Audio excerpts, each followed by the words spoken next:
Saya sudah banyak mendengar dari Pak Aris tentang permasalahan ini. Bahkan sudah kita bedah ya, kalau bahasa kami orang hukum bedah, dibedah perkaranya. Saya melihat dari dokumen yang ada pada saya, memang mungkin belum lengkap. Tapi saya baca permasalahan ini berbeda-beda. Tidak semua sama. Artinya ada masalah berat, ada masalah pensiun, ada masalah kesehatan, ada masalah lain-lain ya. Seperti cendera mata dan lain-lain. Itu permasalahan, ada yang masalah, ada yang tidak. Jadi berbeda-beda. Jadi saya berharap kepada ibu dan bapak sekalian, mari kita persatukan ini. Tadi saya dengar masalah beras catu ada sekitar 16.000 kan. Ini bukan main-main. Kalau udah 16.000 ini terkoordinir dengan baik, insya Allah tuntutan bapak pasti terkabul. Karena ini bukan main-main. Jadi saya datang kemari atas perintah Pak Aris supaya datang kemari untuk bertemu dengan bapak langsung, bapak dan ibu langsung.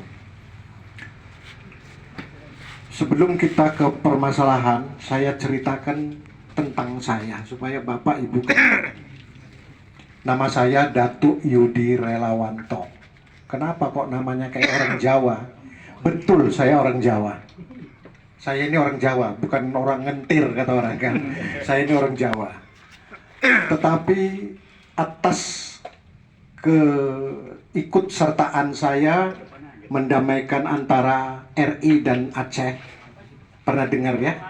Itu tahun 90-an antara RI dan Aceh, saya ikut Pak.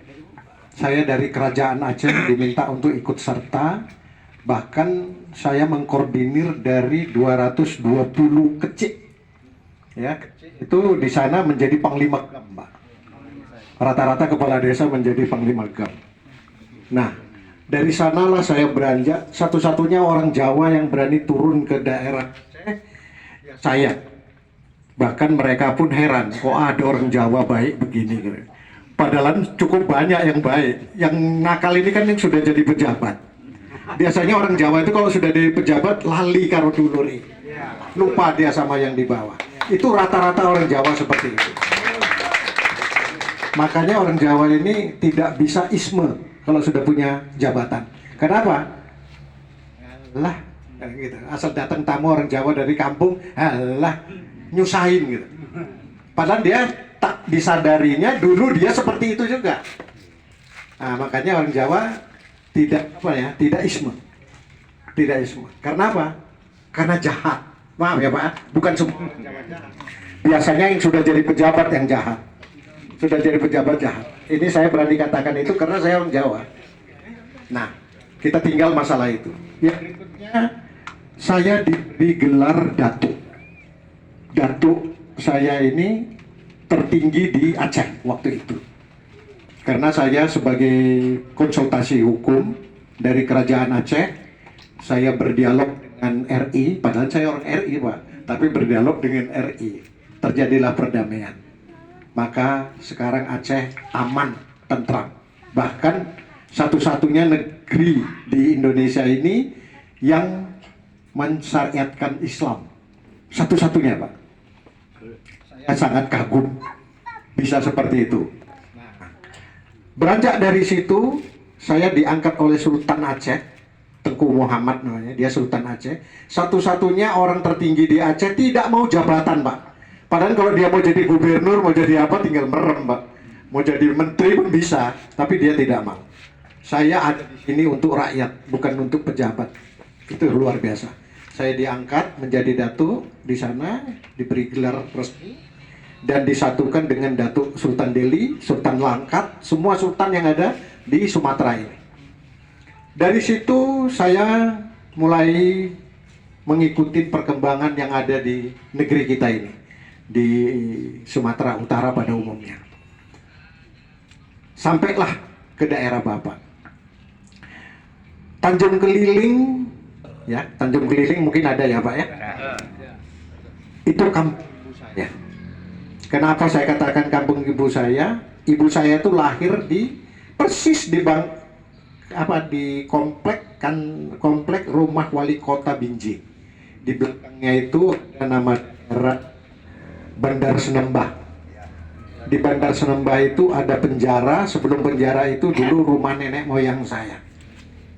Atuk ya, kalau kami onyang saya. Neneknya ibu saya. Salah satunya juga paman ibu saya itu jadi asisten di sini. Makanya saya Kebun Melati ini hampir tidak asing. Kalau saya sebut, oh rupanya itu. Namanya almarhum Arwan Nasution. Itu adik nenek saya. KTU. Nah, makanya saya dulu pernah tinggal di rumah beliau di depan sana. Rumah pensiunan, rumah pribadi ya. Saya pernah tinggal di sana beberapa saat. Kan paman saya, anak saya itu meninggal dunia kecelakaan di depan, dekat kuburan depan. Makanya saya mendengar Kebun Melati dari hari, wah ini pasti saudara saya semua. Kan itu, bangkit rasa Jawanya sing belonging, rasa memiliki gitu. Jadi Bapak Ibu jangan berprasangka saya datang kemari mau cari rupiah, jangan. Saya datang kemari karena Bapak saudara saya. Namun jangan dibebanin lagi di pundak saya. Artinya itu, saya akan mengerjakan kerjaan yang Bapak perintahkan kepada saya, tapi jangan dibebani ke pundak saya. Agar apa? Agar saya kerjanya juga enak. Soal kalah menang itu tidak bisa saya janjikan, karena kuasa Allah semua. Perjuangan ini perlu kita perjuangkan. Tapi soal kalah menang itu urusan Allah. Kita cuman laksanakan apa yang kehendak Bapak nanti.